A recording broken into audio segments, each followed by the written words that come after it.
Hello and welcome back. I have spent decades with General Hospital, and I can honestly say that every once in a while, the show delivers a turning point that doesn't just move the plot forward, but reshapes the emotional landscape of Port Charles in a way that lingers. And the situation with Laura finally convincing Ezra feels exactly like one of those moments.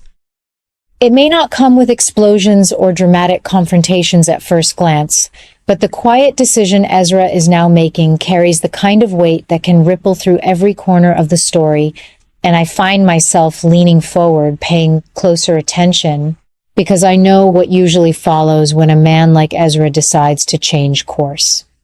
What fascinates me most is not simply that Laura managed to persuade him, but how she did it and what that says about both of them. Laura has always been a character who believes in redemption, sometimes more than the people around her are comfortable with, and I will admit, over the years, I have questioned whether that optimism borders on naivety. But here, it feels different.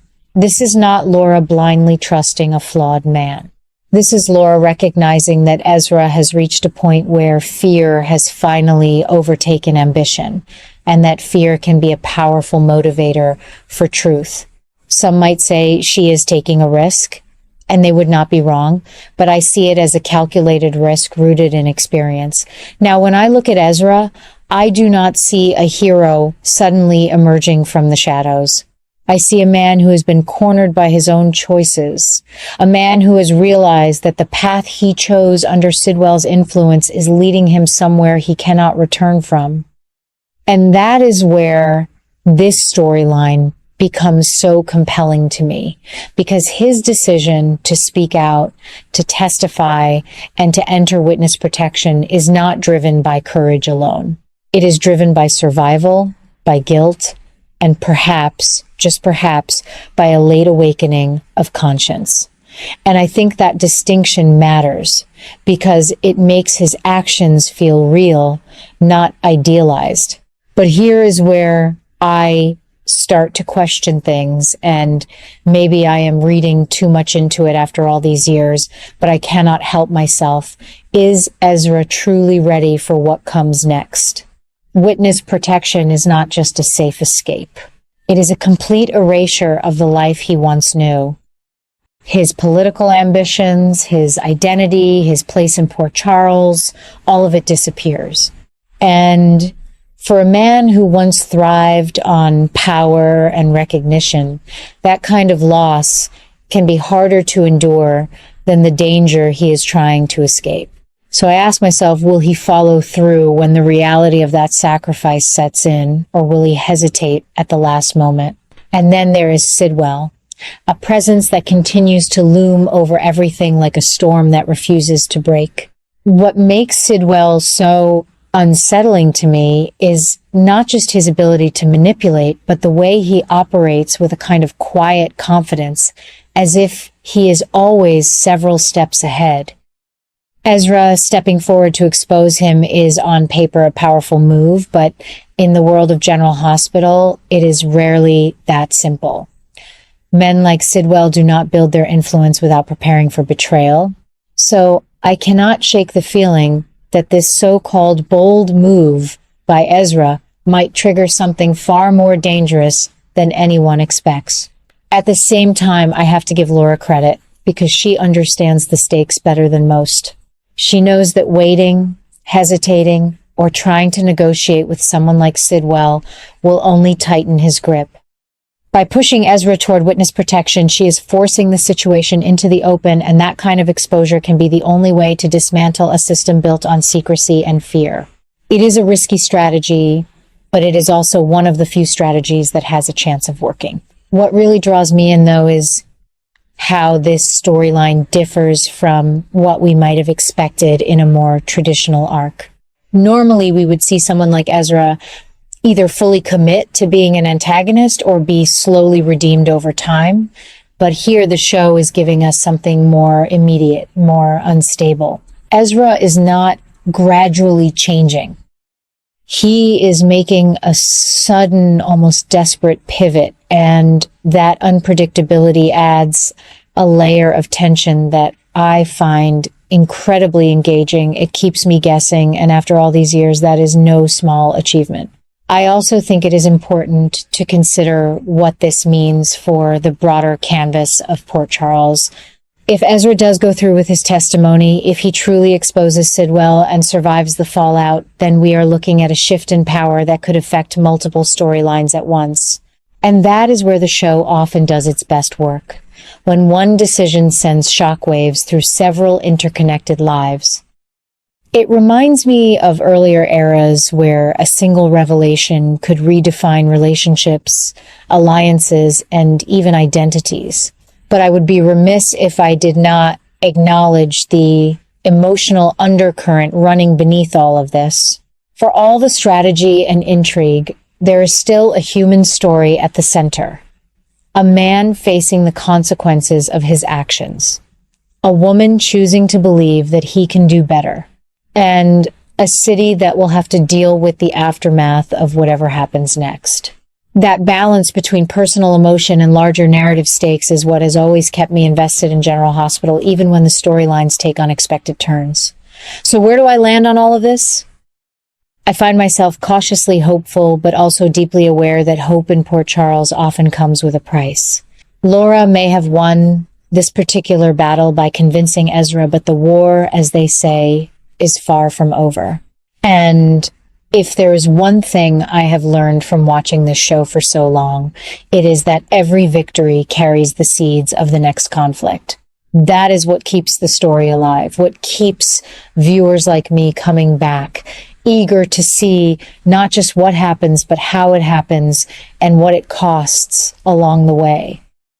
I have been with General Hospital long enough to recognize when a storyline is about to tip from controlled tension into full-blown chaos. And right now, with Laura and Sonny quietly aligning themselves against Sidwell, I can feel that shift happening again.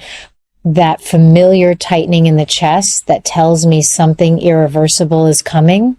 What makes this particular situation so compelling to me is not just the idea that Laura and Sonny are ready to take Sidwell down, but the realization that they may be stepping into a fight far more complicated than they initially believed, because Sidwell is no longer standing alone in the shadows. When I look at Sonny in moments like this, I see a man who has faced enemies his entire life, but rarely one who operates with this level of layered protection.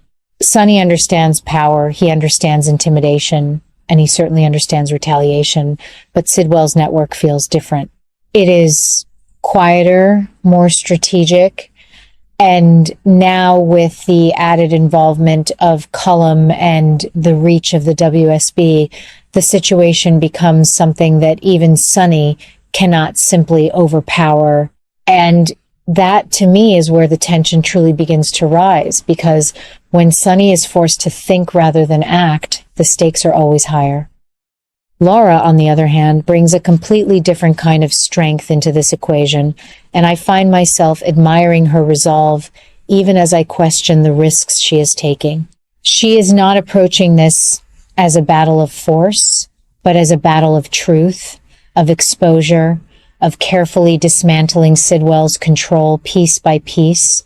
Yet even she must know that truth alone may not be enough when the people she is up against have the resources of an organization like the WSB backing them. And that is the detail that unsettles me the most, because it suggests that this is no longer just a local conflict within Port Charles. It has expanded into something far more dangerous, something with reach and consequences that extend well beyond the familiar streets we have come to know. Then there is Pascal, a figure who, in my opinion, has not yet fully revealed his importance in this web, but whose connection to Sidwell adds another layer of unpredictability. I have learned over the years that characters like Pascal rarely exist without a larger purpose, and his alliance with Sidwell suggests that whatever plan is unfolding has been in motion for far longer than anyone realizes. When you combine that with Cullum's involvement and the institutional power of the WSB, it creates a situation where Laura and Sonny are not just fighting individuals, but an entire system designed to protect itself. And in the middle of all this stands Ezra, or perhaps I should say the absence Ezra is about to leave behind. His decision to step away, to remove himself from Port Charles, does not feel like an ending to me. It feels like the beginning of something else, something less visible, but just as impactful. Because the kind of secrets Ezra carries, the kind of damage he has been part of, does not simply disappear when he does. It lingers. It echoes. It creates fractures that continue to spread even after he is gone. I keep thinking about the emotional residue of his actions, the way his choices have already begun to affect the people around him. Laura may have guided him toward a path of cooperation, toward a chance at redemption, but redemption in this world is never clean. It leaves behind questions, doubts, and sometimes even new dangers. And I cannot help but wonder if Ezra's departure will create a vacuum, a space that Sidwell or someone else will quickly move to fill. So I ask myself, what happens when Laura and Sonny finally make their move? What happens when they push forward, believing they are closing in on Sidwell, only to realize that the ground beneath them is shifting? Because that is what this feels like to me. Not a straightforward confrontation, but a carefully constructed trap where every action triggers an unexpected reaction.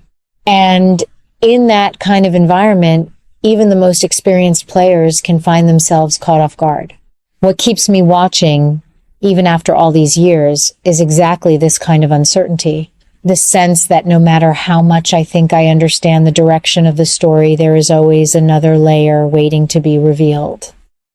And right now, with alliances forming, secrets unraveling, and power structures colliding, it feels like General Hospital is building towards something that will not just resolve a conflict, but redefine it entirely.